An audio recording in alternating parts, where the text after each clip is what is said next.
Alhamdulillah, di kesempatan pada maghrib bertepatan dengan Selasa ketiga, kita masih diberikan umur, diberikan kesempatan oleh Allah, masih kuat melangkahkan kaki ke masjid ini. Alhamdulillah, kita barusan sudah sholat berjamaah, sholat maghrib. Kita tahu bahwa sholat berjamaah 27 derajat lebih afdol daripada sholat sendirian di rumah. Boleh sholat sendirian di rumah? Boleh.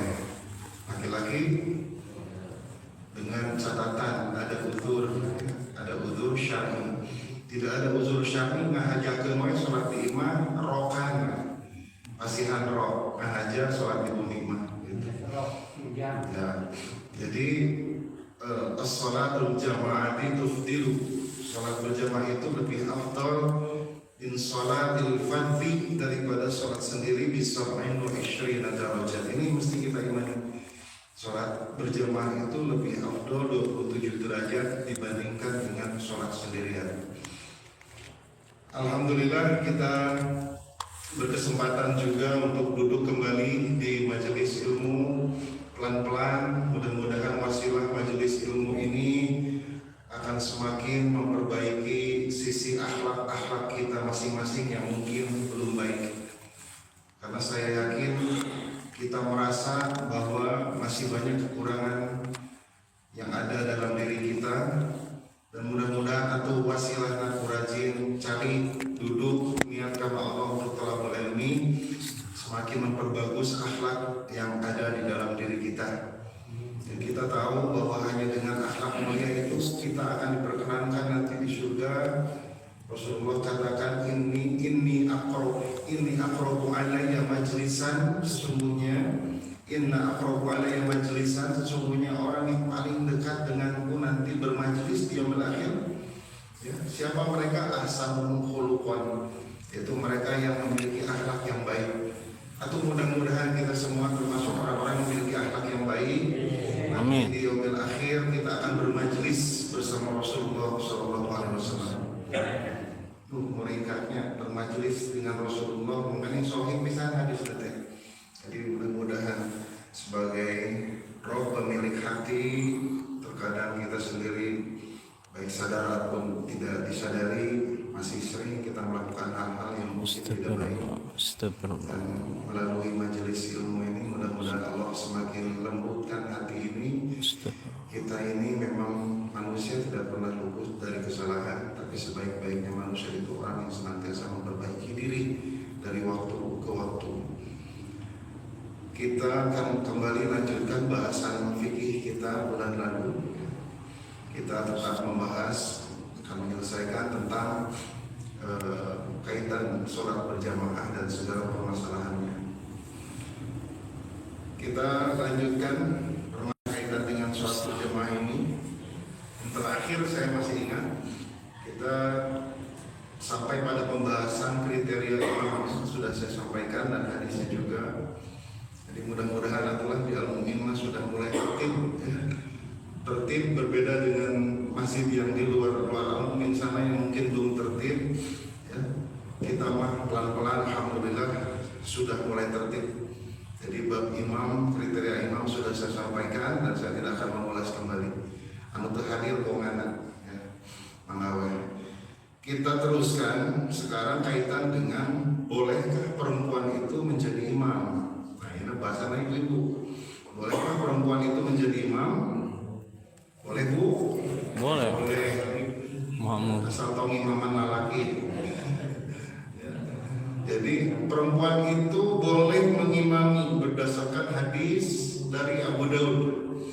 Rasulullah SAW mengatakan bahwa telah memerintah Rasulullah kepada Ummu Waraqah.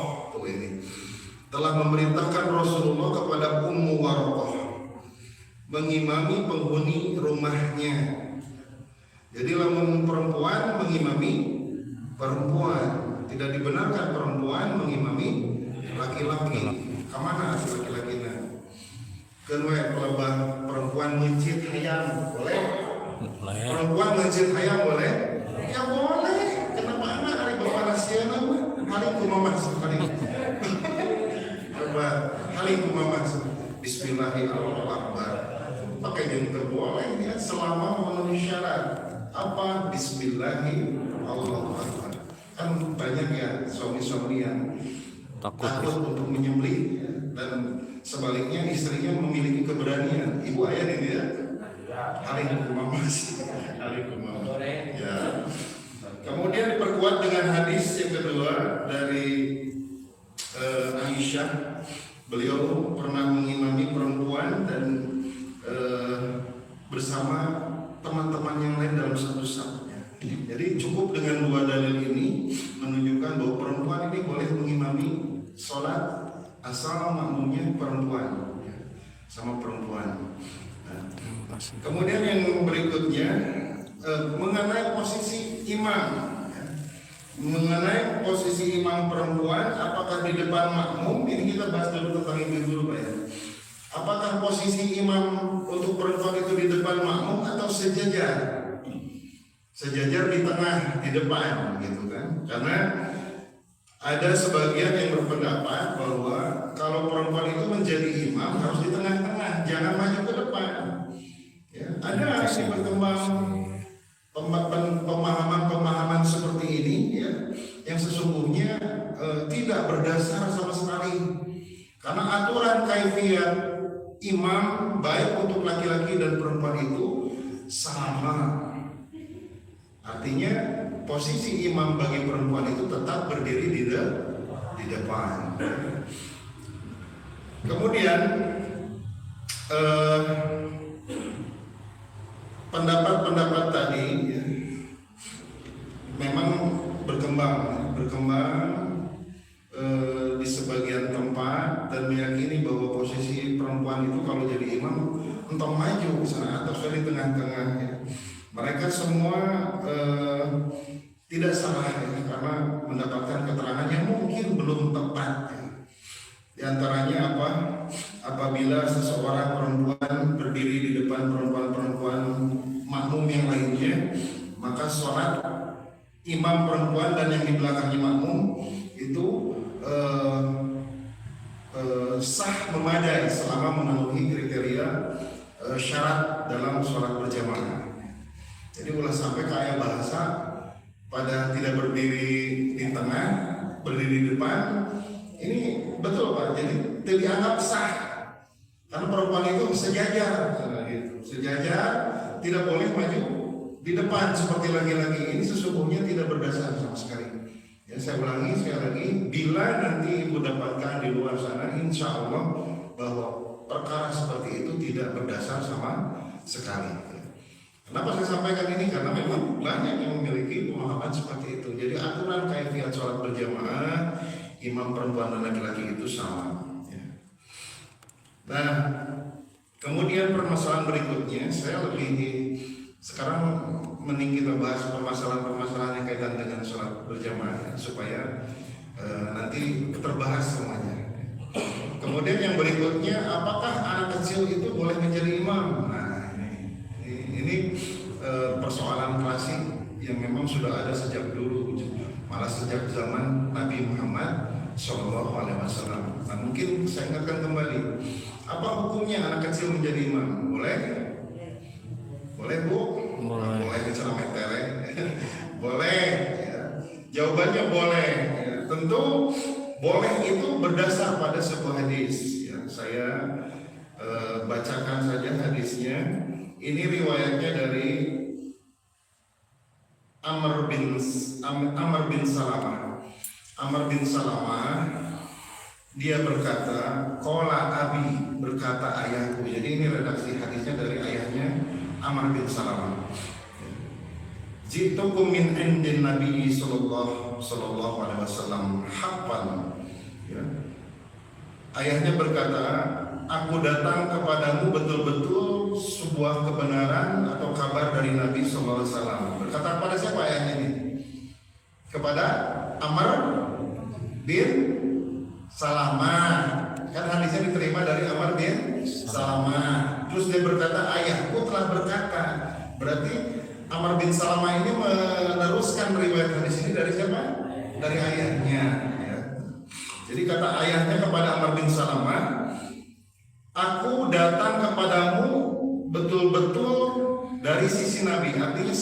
kebenaran yang disampaikan oleh ayah Amr ini. Nabi bersabda, kata ayah Amr, apabila datang waktu sholat, hendaklah salah seorang di antara kamu azan, dan hendaklah menjadi imam orang-orang yang paling banyak hafalan Qur'annya. Dan ia berkata, lalu mereka, para sahabat melihat, dan ternyata tidak ada satupun yang paling banyak hafalan Al-Qur'annya daripada aku. Kata siapa? Amr. Oh ya. Kata Amr. Ya tadi kata Amr. Tidak ada yang lebih banyak hafalannya daripada aku. Maka kemudian mereka di sini maksudnya para sahabat yang sudah berkumpul untuk siap-siap bersolat berjamaah, mempersilahkan aku untuk menjadi imam. Nih, sedangkan pada waktu itu kata Amr, aku berusia 6 atau 7 tahun. Hadisnya riwayat Imam Bukhari. Nah, ini sejarah pertama seorang anak kecil mengimami para sahabat yang bernama Amr bin Salamah. Amr bin Salamah. Jadi meskipun usianya masih 6 tahun, bedana zaman baheula jeung zaman ayeuna sanaos merasa lebih senior umurnya untuk polontong jol maju we ka sililieur heula ya. Ternyata mereka melihat Amr kecil ini yang baru usia 6 tahun, tapi mereka tahu hafalannya seueur. Coba kita balik waktunya zaman hari ini. Cicing udah berarti padahal kita tahu di sini pun kalau ada, saya akan suruh anak kecil mungkin yang hafalannya sudah banyak dan bacaannya bagus, ya. Tapi selama ya kan itu kriteria imam itu kan lihat yang paling senior lebih duluan hijrah mengenal sunnahnya siapa, itu kan ada. Kalau urusan umur mah terakhir di hadisnya cicing imam urusan kolot sok dibalik, ya. Justru baginda Rasulullah SAW yang paling baik bacaannya, kemudian paling banyak hafalannya, kemudian dari kalau dua sama siapa yang paling duluan hijrah mengenal sunnahnya, baru yang terakhir dalam hadis lain mungkin ada diantaranya adalah usia siapa yang paling senior kalau sama-sama sejajar, ya. Jadi Amr disuruh mengimami para sahabat, ya. Bayangkan pada waktu itu anak usia 6 tahun, karena sahabat tahu betul bahwa Amr bin Salamah ini adalah anak kecil yang memang hafalan Qurannya sudah spesial, makanya disuruh menjadi imam, ya.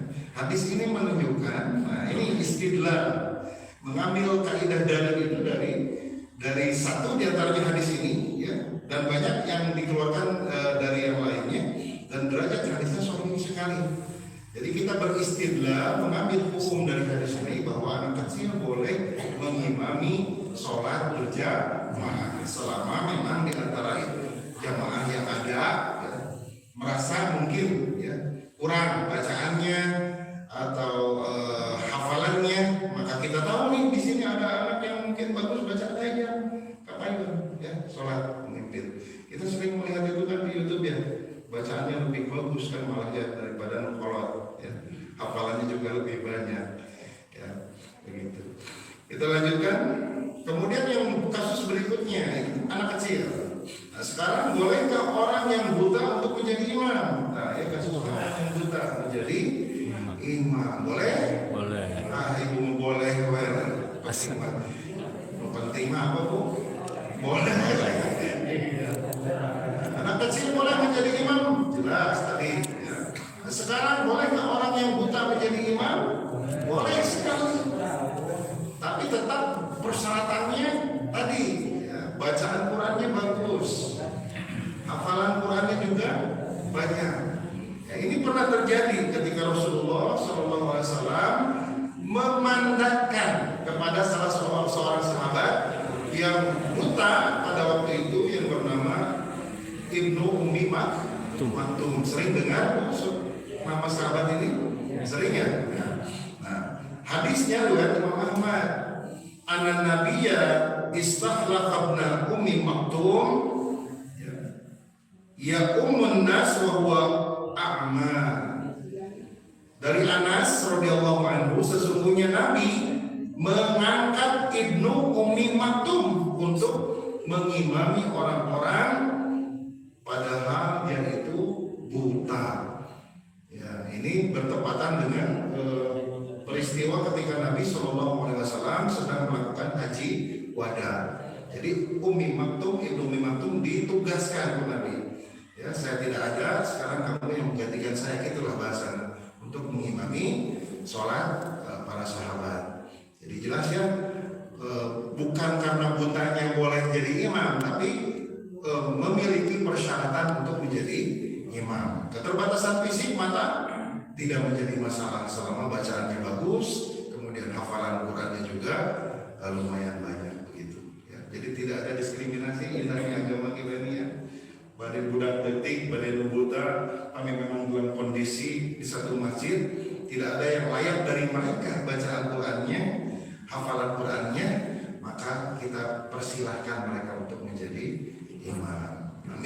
Namun bahasan ini kita jangan lupa untuk orang yang mukim kita, ya, ketika datang orang yang musafir ke sini, ya, orang luar yang ke sini, jangan tiba-tiba dipersilakan menjadi imam. Ini pelanggaran karena hadisnya juga jelas. Ya, tidak boleh seseorang itu mengimami di kekuasaan di daerah kekuasaan orang lain. Ya. Masa iya jamaah di sini tidak tersinggung, ya orang luar juga masuk ke depan. Sanajan bacaannya bagus, sanajan gelarnya ustaz, sanajan hafalannya banyak.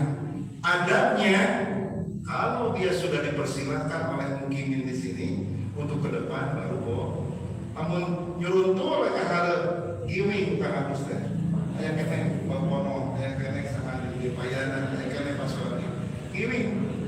Kecuali kalau kita persilakan, itu sudah kita bahas ya, bulan lalu. Saya tidak akan membahas balik lagi itu.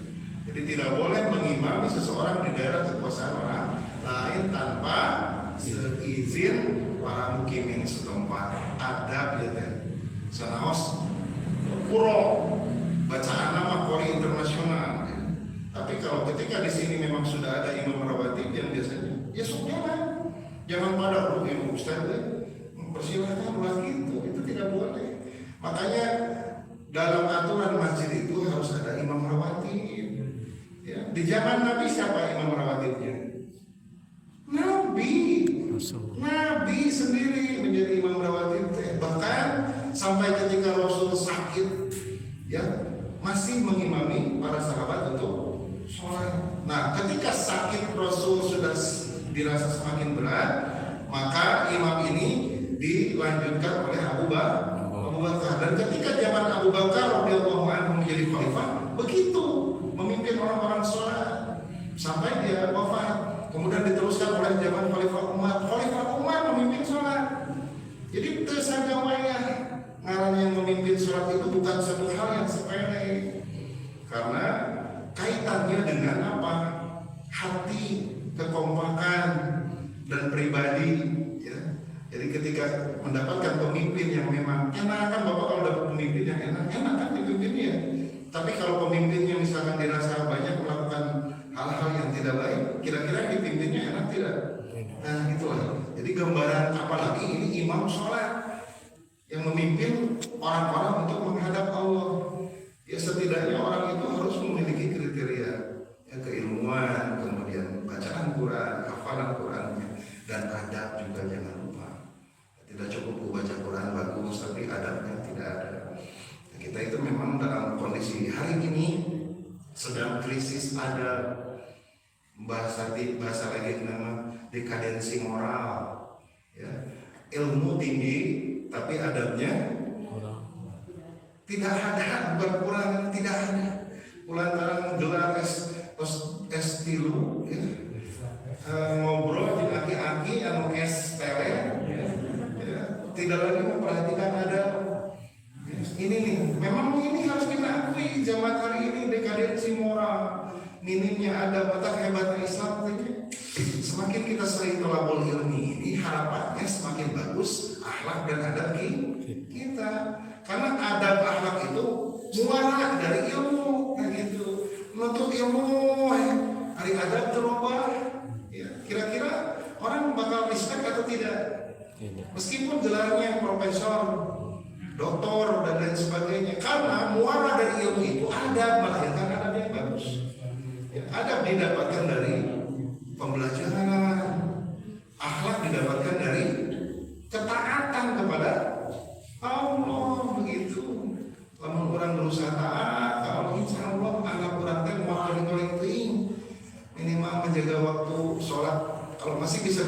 kita usahakan berjamaah. Akhlak orang terus gitu. Akhlak itu sesuatu yang keluar secara otomatis tanpa rekayasa. Akal, pikiran, tinggal ini pada nyebrang jol langsung orang terumpat tapi akhlak Pak. Ya. Tapi lamun aya oke kan bisa kene juga nama mentas akhirat sih apa kene jangan jadi akhlak. Semua orang muslim bisa ke masjid? Bisa? Apakah semua mereka terbiasa ke masjid? Jadi yang sudah terbiasa ke masjid itu sudah menjadi akhlak insya Allah. Karena urusan ke masjid semua juga bisa. Kamu mau kaya berjun ke kurang ajar, saya nyebutkan orang jalan ke masjid. Besok nama gaya kan. Berjun di dalam dari masjid ulah itu udah ini mengenai jemaah. Jemaah ajar ke masjid di dalam. Kira kene kemana wae? Yakin kapok mau kerja ke masjidnya. Saya ini ingin saya ini ingin bapak-bapak sing jadi duta-duta yang ramah. Kalau ingin apa ya? Kamu nanya tentang orang karek nawang ke masjid. Kira kene paling beli mau kira-kira besok.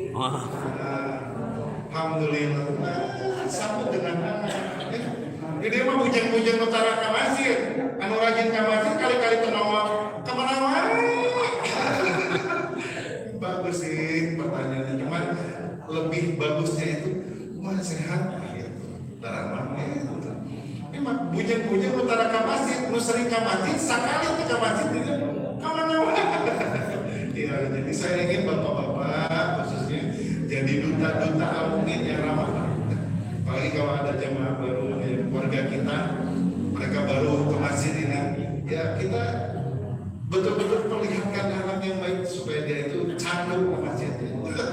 Ulah sampai ke kampung ya tidak lihat. Oh yang nah gitu atau ke masjid, pulang kayak jadi mayat ke masjid. Itu kan niatnya mah bagus, cuma menyampaikannya salah, bukan waktunya. Gitu harus ke masjid sadar, alhamdulillah. Daripada kayak jadi mayat, kira-kira dia mah mau kaya lah.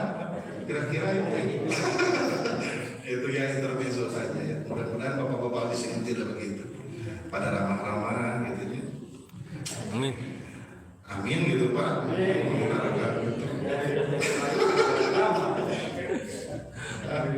Iya. Nah, jadi kesimpulannya beristidlal dengan dalil tadi bahwa Ummi Maktum ternyata dimandatkan oleh Nabi ketika beliau Rasulullah SAW sedang melakukan haji wada. Ummi Maktum, kamu pengganti saya untuk mengimami orang-orang sholat. Jadi dalam orang hiji waktu dalam satu kondisi ketika imam nolong, orang mana saya yang pernah alhamdulillah. Mending lolong bacaan halus daripada nutelolong bacaan goreng patut. Ya sesungguhnya kita ini kan diberi penglihatan oleh Allah, ini kan karunia besar. Tapi terkadang nilai kemuliaan itu lebih mulia mereka dibanding kita. Ya Pak ya, mohon maaf. Jadi kita mematakan melihat, mereka tidak melihat secara zahir, namun di hadapan Allah kadang orang-orang seperti itu lebih spesial Pak dibanding kita yang kadang kubur nikmat kama tayanya. Banyak yang maksiat kita itu. Ya. Kita lanjutkan. Nah sekarang bolehkah seorang laki-laki mengimami makmum perempuan? Nah ini mah tetap jawabannya boleh. Boleh. Yang ulah teh berdua anak pemajikan lain, ayo kita setengahkan. Kata mah lenje. Ya, kalau mengimami perempuan ya, yang bukan mahram duaan pertama namanya lenje orang kata apa lenje? Lenje apa sayur lenje? Iya, begitu teh ngaranna gatel ya. Jelas kayak gitu teh. Lalu mengimami istrinya ya boleh. Ya jelas boleh mengimami perempuan yang istrinya bukan orang lain, mengimami perempuan yang bukan istrinya. Duaan deh, boleh ya. Begitu. Nah, Ubay bin Ka'ab salah seorang sahabat Nabi pernah diminta oleh ibu-ibu untuk mengimami mereka. Nah ini, jadi semuanya tidak terlepas dari dalil dari hadis. Ya.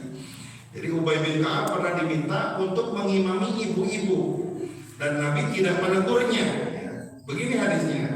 Abu Ya'la dan At-Tabrani telah meriwayatkan dengan sanad yang sahih bahwa Ubay bin Ka'ab telah datang kepada Nabi lalu bertanya, Ubay harus Nabi, ya Rasul, tadi malam saya mengerjakan sesuatu.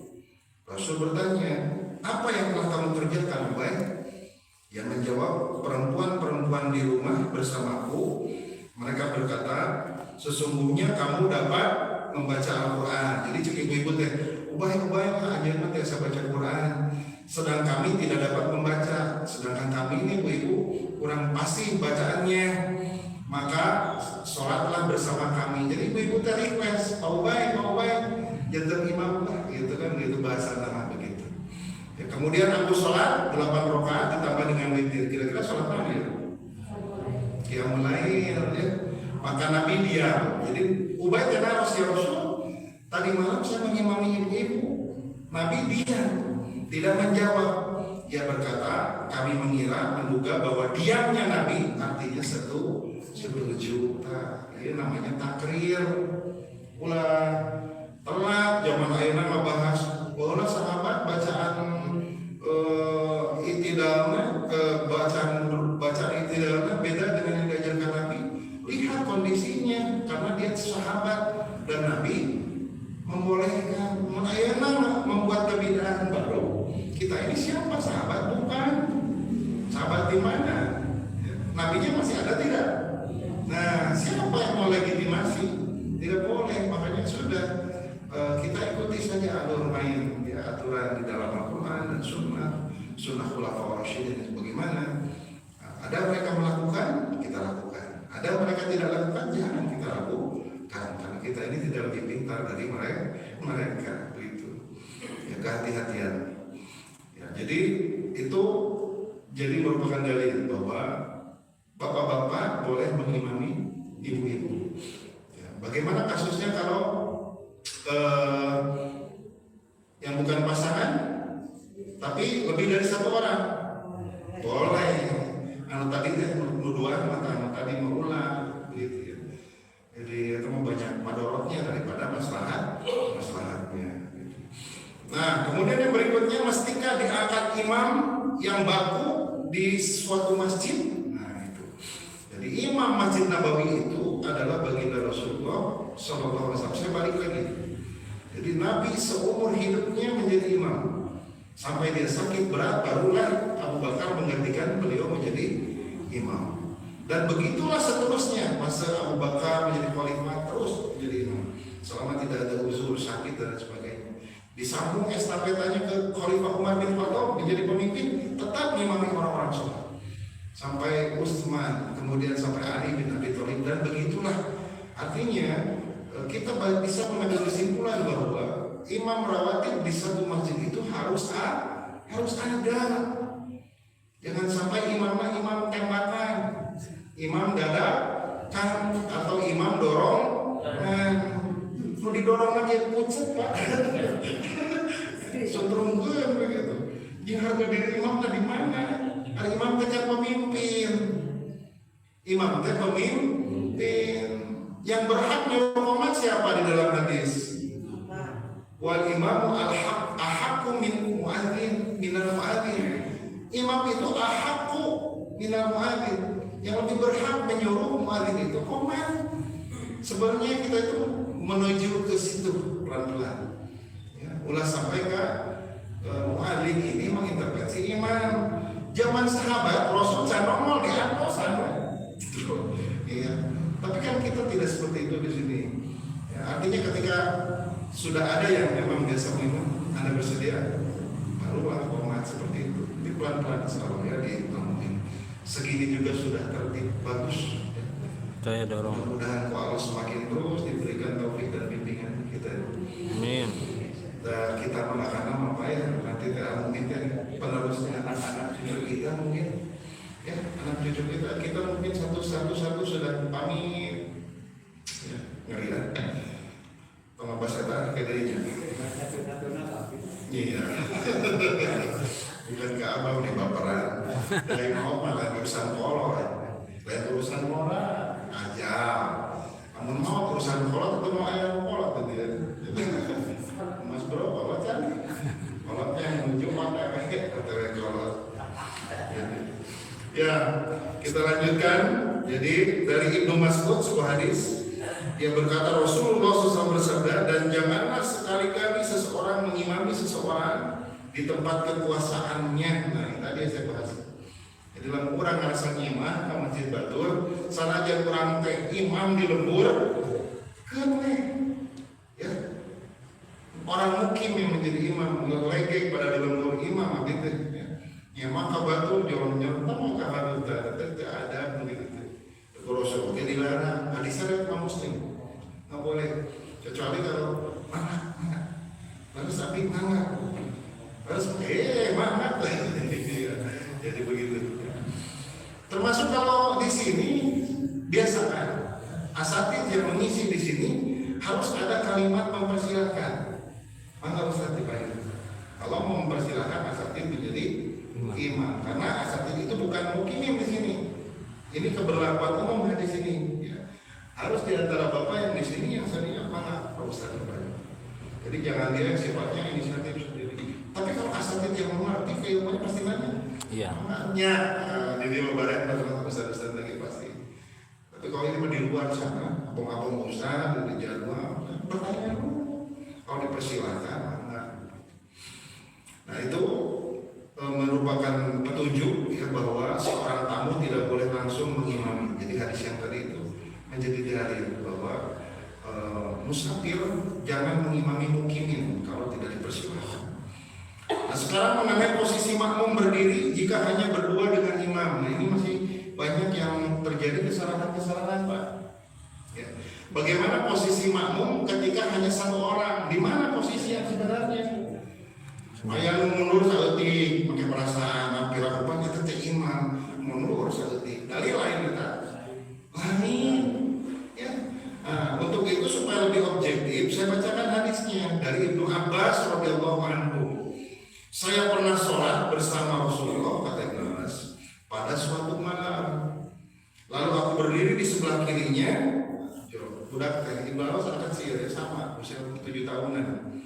Jo tinggal Rasul menuju sholat, langsung lah dia ikut sholat, tapi di sebelah kirinya. Ya. Lalu aku berdiri di sebelah kirinya, maka Rasul memegang kepalaku dari belakang, digiling, dipindahkan ke kanan. Dan Rasulullah memindahkan posisiku menjadi ke sebelah kanan. Nah ini sudah cukup sebenarnya satu dalil ini bahwa kalau imam yang hanya memimpin satu orang makmum, posisinya sejajar di sebelah kanan imam. Tong ada perasaan dua orang depan imam jadi bermundur saat tiga. Tapi lain dalil. Dalilnya yang tadi nih dari Ibnu Abbas. Ketika dia langsung sholat ke sebelah kiri Nabi, ditarik Rasulullah di sebelah kanan. Artinya sejajar. Kalau berdua itu sejajar. Nah, menurut pendapat, nah ini saya sajikan yang kontroversinya supaya menambah hasanah keilmuan Bapak Ibu.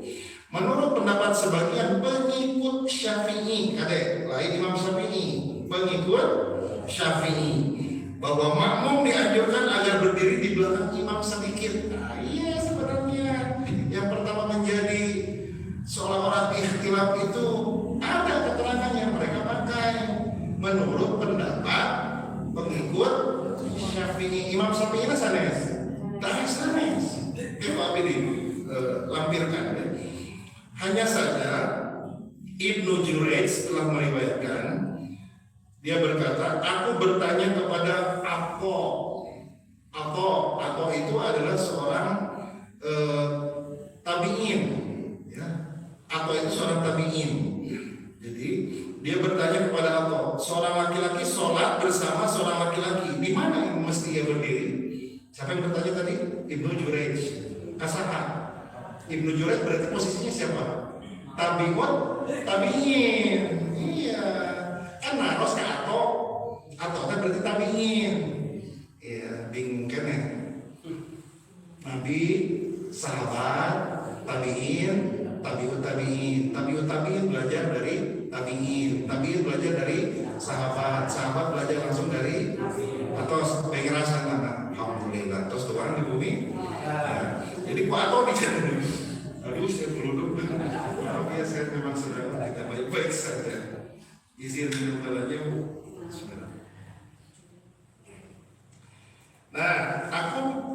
aku bertanya kepada Allah, seorang laki-laki kalau sholat bersama seorang laki-laki di mana mesti dia berdiri? Maka Allah menjawab, di samping kanannya. Kurang jelas apa lagi? Jadi dijawab atau tapi di samping kanan.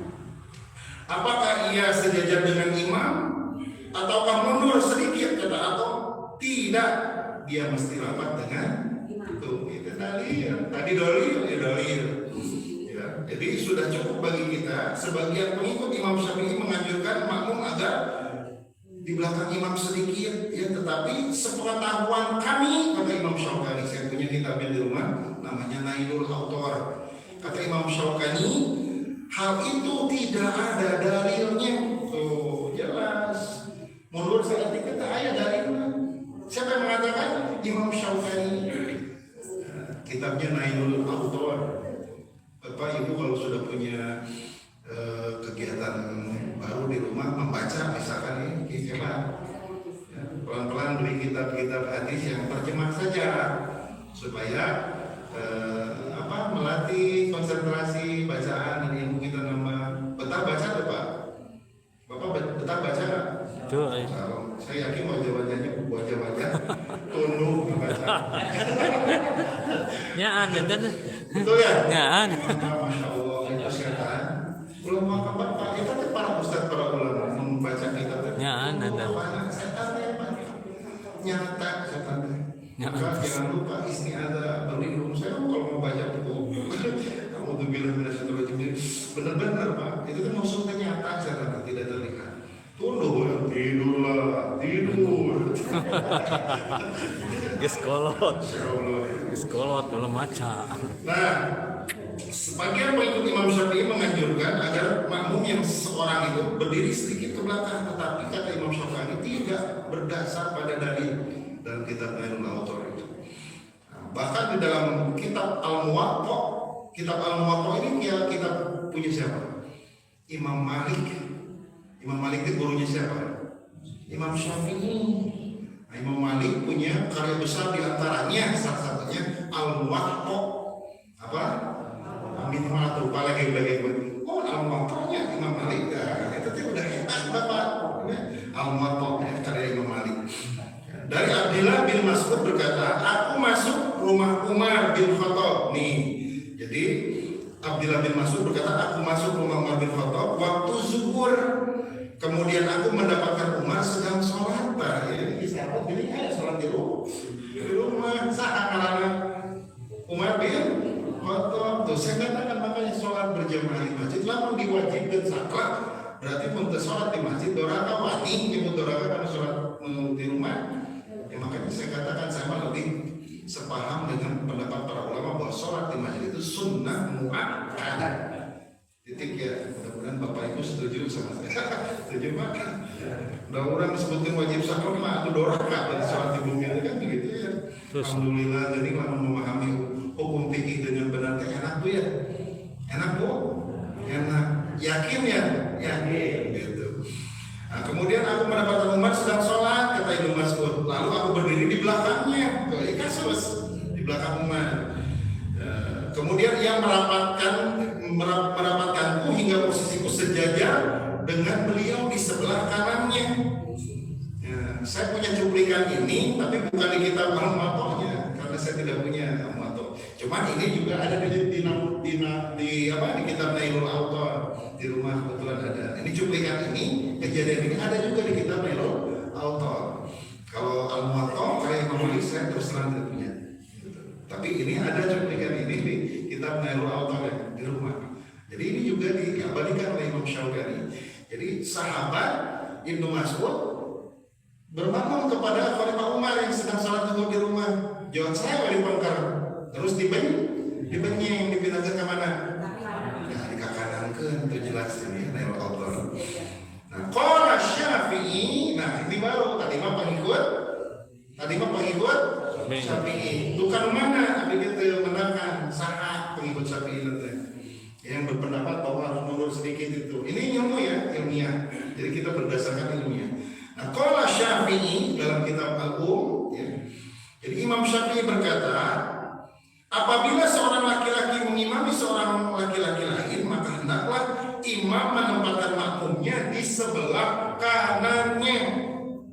Nah, itu kan pengikut Syafi'i mengatakan harus mundur sedikit. Ada Imam Syafi'i sendiri, di kitab Al-Umm juz 1 halaman 149. Jadi Imam Syafi'i mengatakan kalau sholat berdua laki-laki dia harus berada di sebelah kanannya sejajar. Ya, apabila mengimami seorang waria bencong, ya, kata beliau ini, ya, atau seorang perempuan, maka hendaknya keduanya ditempatkan berdiri di belakang imam. Bencong yang perempuan, kata Imam Syafi'i, posisinya tong sejajar. Bencong. Jadi bencong perempuan, kata Imam Syafi'i dalam kitab Al-Umm juz 1 halaman 149. Posisinya di belakang. Bencong tidak berkenan yang sejajar menurut. Jadi Kang Agus kayak babaturan berada gitu. Indah, bukan. Bukan. Sebab ini Imam Syafi'i ulama besar. Guru kita juga. Gitu. Jadi Imam Syafi'i bencong itu tidak diperkenankan sholat di sejajaran laki-laki. Ya, tapi membebencongan mah ayo. Kan ada yang memang dia juga tidak ingin begitu, lahir karena mungkin kondisi lingkungan keluarganya apa pertama jadi gemulai jelsom pernah jadi kiam jadi itu Imam Syafi'i. Jadi tadi pengikut Imam Syafi'i saya tidak dapatkan pengikut siapa guru muridnya yang berpendapat begini, sedangkan Imam Syafi'i sendiri mengajarkan sebelah kanan sesuai dengan risalah sunnah Nabi kemudian sahabat. Nah, maka kesimpulan menurut sunnah Nabi hendaklah seorang makmum itu berdiri sebelah kanan sejajar, ya, berdasarkan hadis riwayat Ibnu Abbas tadi, ya. Jadi ada mah entong bingung-bingung banyak bapak dimanapun sing jantan masihlah. Kalau ada kasus seperti itu bapak ingatkan, dorong, ayo berdua atau bapak temani lagi ikut sholat, kan boleh ya bersedekah kita ikut sholat. Nah, sekarang di mana posisi makmum perempuan jika hanya berdua dengan imam laki-laki? Tapi ini yang suami istri. Lawan yang bukan suami istri, lenje, ya, lenje. Bapak mengimami ibu di rumah. Di mana posisi ibu?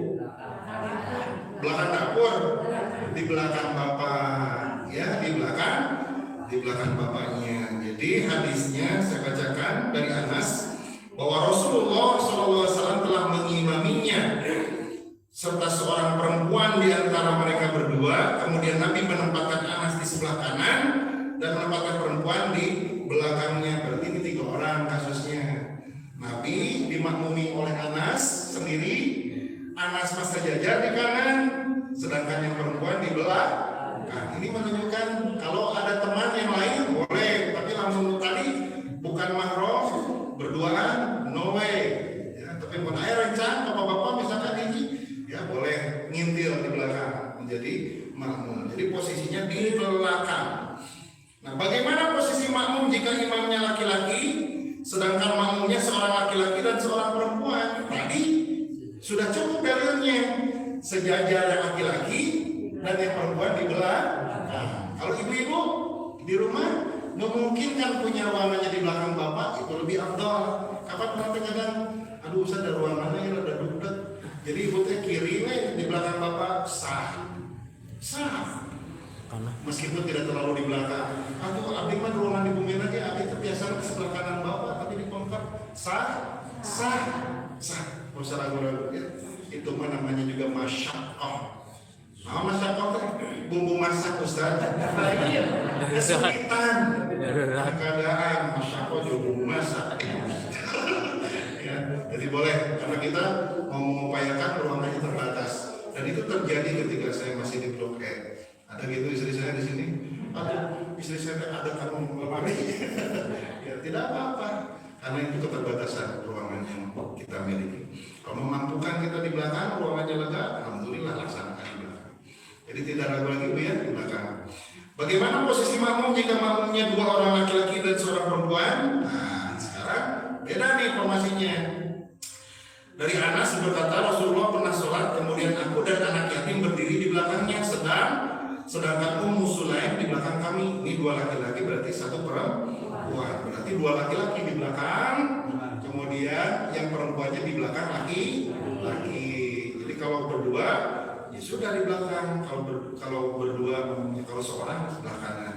Jelas Pak ya? Jelas. Nanti kita terusin dulu. Bagaimana posisi makmum jika makmumnya hanya memenuhi setengah saf? Apakah sebelah kanan dulu atau kiri dulu? Nah, ini harus jadi ribut. Kanan dulu, jangan dulu. Kiri, kanan. Oke, di situ. Iya. Ada yang berpendapat bahwa posisi makmum itu hendaknya memenuhi sebelah kanan imam dulu. Mengingat posisi sebelah kanan adalah posisi yang lebih utama. Memang ada hadisnya, saf di sebelah kanan itu didoakan oleh para malaikat. Hanya hadisnya doa. Artinya itu pilih kasih malaikatnya. Iya, ada bermasalah rawinya. Saya lupa namanya itu diberikan catatan oleh para ulama hadis.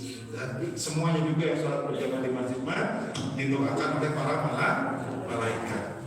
Nah, dari Abu Hurairah yang berkata bahwa Rasulullah bersabda, jadikanlah imam di tengah-tengah kamu. Ya, wasatul imam wasudul khalal. Jadikan imam itu di tengah-tengah kamu dan isilah kekosongan saf. Ini dalilnya. Berarti imamnya harus dijadikan posisinya di tengah. Lamun bertambah ke kanan 2, kiri tambah 2, kanan 3, kiri tambah 3, seimbang.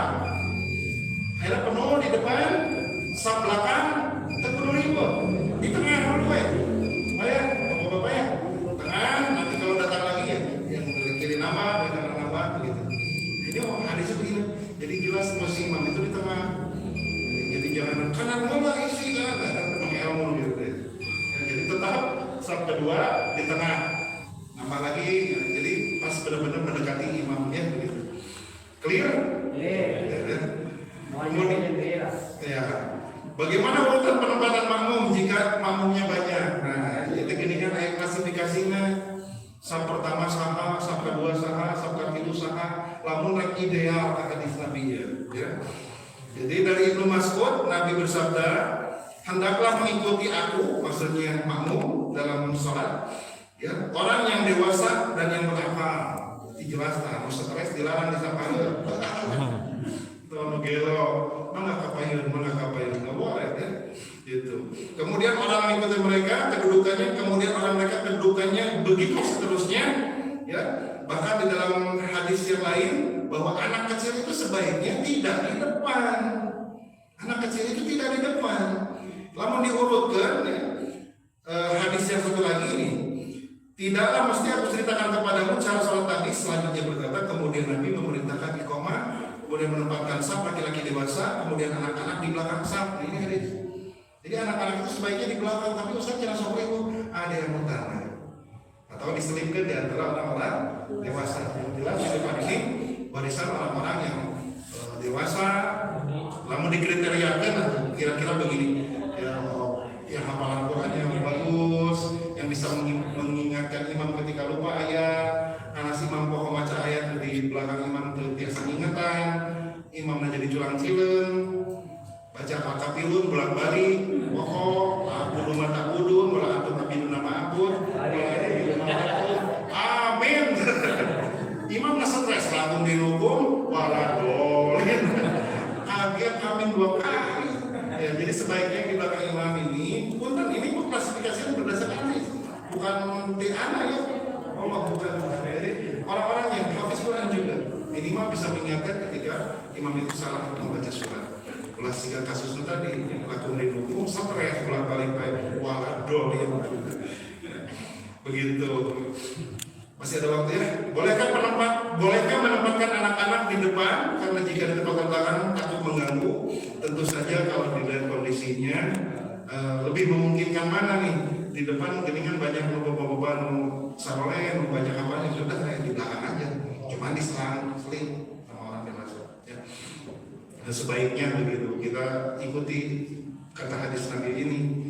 Di belakang gandeng, tapi saya pikir kalau di belakangnya ada bapak-bapak juga gandeng, jadi kisahnya juga baturannya itu salah. Nah, bagaimana tertib urutan saf makmum perempuan jika sama-sama berjamaah dengan laki-laki? Nah, ini Abu Hurairah berkata, Rasul bersabda, sebaik-baiknya saf laki-laki adalah yang paling depan. Ya. Khairus sufuf ar-rijal al-awwal.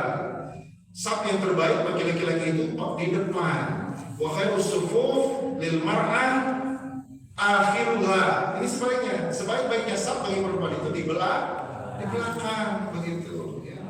Nah, hadis ini menunjukkan bahwa urutan saf perempuan yang paling baik adalah yang di belakang. Kalau tidak ada hijab, maka sebaiknya di depan itu anak-anak perempuan yang masih kecil. Nah, ini sebaliknya kasusnya.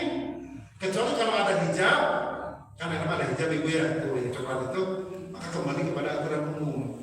Ibu-ibu yang dewasa, yang hafalannya banyak, yang paling depan. Kalau tidak ada hijab, sebaiknya tidak menempatkan ibu-ibu dewasa di depan, tapi anak-anak perempuan yang di depan begitu.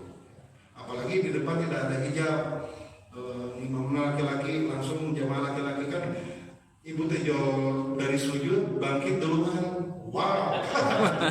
Itu ya, makanya harus ada hijab ya, supaya tidak terhalangi gitu pandangan gitu. Mestikah antara makmum laki-laki dan perempuan pakai hijab? Nah, ini persoalan harus dijawab juga dengan dalil. Dari Sahal bin Sa'ad berkata, janganlah kalian perempuan mengangkat kepada kepala dari sujud hingga laki-laki tegak duduk. Hadisnya riwayat Bukhari. Ini Nabi, janganlah perempuan mengangkat kepala kalian ketika sujud, ya, sedangkan laki-laki belum tegak duduk. Itu kasus tanpa hijab. Ada. Jadi disiasatinya pun Nabi, ibu-ibu ulah makan sengkat sebelum laki-laki duduk sempurna. Sebab lamun ibu-ibu cengkat duluan sebelum mau laki-laki di depan, wow. Ya, jadi kan memang pandangan bakal terlihat ya, begitu. Sudah ada Pak ya? Udah. Sudah masuk ya? Udah. Insya Allah ini berlanjut nanti ya. Ya masih banyak bahasannya, pelan-pelan saja. Jadi hadis ini menunjukkan bahwa makmum laki-laki dan perempuan di zaman Nabi itu tidak pakai hijab. Nah, sekarang sudah modern, sudah ada di hijab. Maka ibu-ibu yang di depan begitu. Nah, sudah dulu sementara sebegitu aja ya. Karena kita ini pembahasannya sering. Ya boleh. Mohon maaf nih, saya pernah dengar di sini jamaah maupun di sini sholat makmum, tapi dengan alasan katanya imamnya bacaannya kurang bagus, sehingga dia itu niatnya saat sholat sendiri bukan makmuman gitu. Apakah itu sah atau tidak? Yang pertama, yang keduanya, apakah itu pahalanya yang 27 derajat atau tetap sendiri? Kasusnya berarti dia tetap ikut berjamaah. Iya. Berjamaah tapi niatnya sendiri ya. Orang udeng nih.